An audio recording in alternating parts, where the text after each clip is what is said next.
Assalamualaikum warahmatullahi wabarakatuh. Nama saya Mufadirah. Di sini saya akan sedikit menjelaskan tentang implementasi rukun iman, rukun Islam, rukun ihsan, kemudian dilanjut dengan jamak dan juga zakat. Nah, yang pertama, implementasi rukun iman. Iman itu artinya percaya.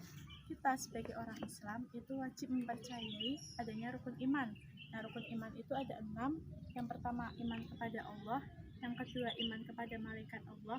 Yang ketiga, iman kepada kitab Allah. Yang keempat, iman kepada Rasul Allah. Yang kelima itu iman kepada hari kiamat. Dan yang terakhir, iman kepada qada dan qadar. Yang pertama, iman kepada Allah. Implementasinya dalam kehidupan sehari-hari itu kita beribadah semata hanya karena Allah. Kita wajib mempercayai bahwa Allah yang telah menciptakan kita, bumi dan segala isinya. Kemudian yang kedua, iman kepada malaikat Allah. Kita juga wajib percaya adanya malaikat, bahwa malaikat itu diciptakan Allah dengan tugasnya masing-masing. Contohnya, kita mendapat rezeki itu sudah diturunkan dari Allah melalui perantara malaikat Mikail. Kemudian yang ketiga, iman kepada kitab Allah. Kita wajib mempercayai bahwa Allah itu sudah menciptakan 4 kitab. Yang pertama, kitab Taurat diturunkan kepada Nabi Musa. Yang kedua, kitab Zabur diturunkan kepada Nabi Daud. Yang ketiga, kitab Injil diturunkan kepada Nabi Isa. Yang keempat, kitab Al-Quran diturunkan kepada Nabi Muhammad SAW. Kita sebagai umat Islam wajib membaca Al-Quran dan mempelajari segala isinya dan mengamalkannya dalam kehidupan sehari-hari. Kemudian yang keempat itu mempercayai adanya Nabi dan Rasulullah. Kita wajib mempercayai bahwa Nabi itu utusan Allah dan Nabi Muhammad itu merupakan Rasulullah. Kemudian yang kelima, iman kepada hari kiamat. Hari kiamat itu ada 2, kiamat sugro dan kiamat kubro. Kiamat sugro itu kiamat kecil. Kita wajib mempercayai adanya kiamat ini. Contohnya seperti bencana alam.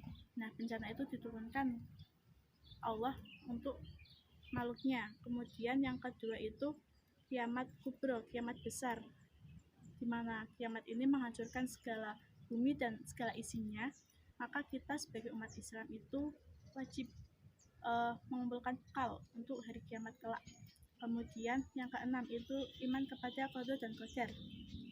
Qada dan qadar itu ketentuan atau takdir yang datang dari Allah. Takdir itu ada 2, takdir yang bisa dirubah dan takdir yang tidak bisa dirubah.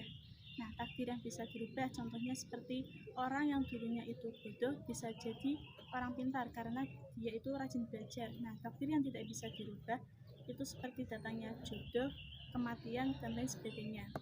Nah, yang kedua itu rukun Islam. Rukun Islam itu ada 5, syahadat, sholat, puasa, zakat, dan haji.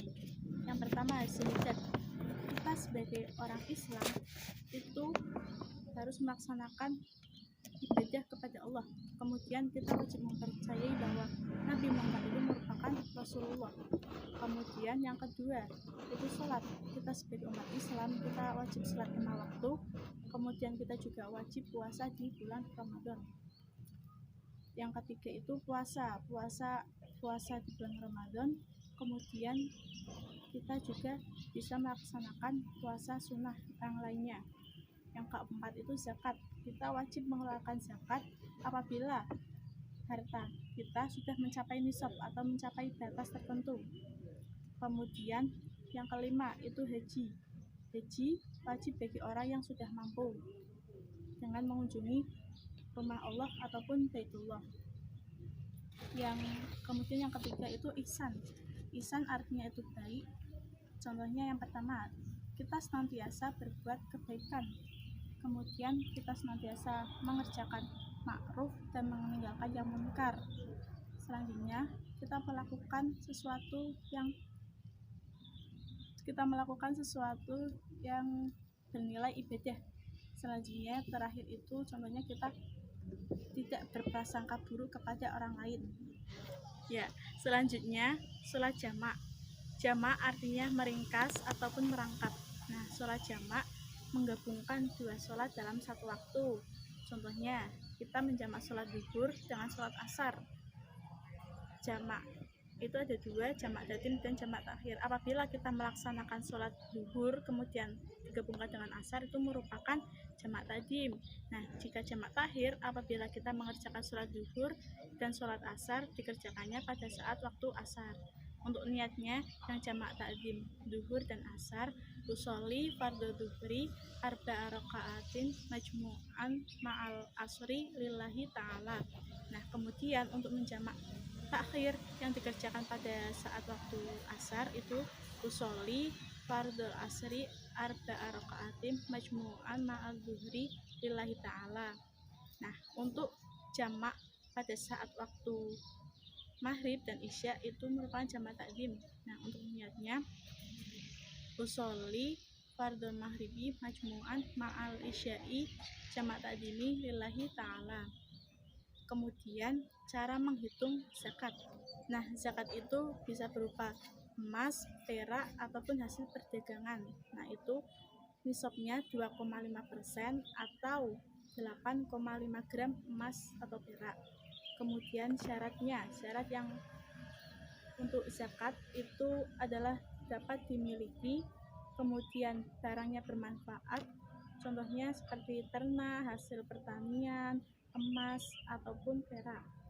Kemudian kita berikan zakat itu kepada fakir miskin, orang yang tidak bekerja, kemudian amil, orang yang mengurusi zakat, kemudian mu'alaf, orang yang baru saja masuk Islam, budak atau hamba sahaya ataupun orang yang belum merdeka, kemudian gharim itu orang yang terlilit berutang, kemudian fisabilillah orang yang berjuang di jalan Allah, dan kemudian ibnu sabil yang orang yang dalam perjalanan. Nah, untuk contohnya zakat itu misalkan harga emas sekarang 800.000 per gram, kemudian nisabnya kan 8,5 gram. Nah, berarti 800.000 kali 8,5 gram, maka hasilnya 68 juta rupiah. Nah, itu kan sudah melebihi nisab.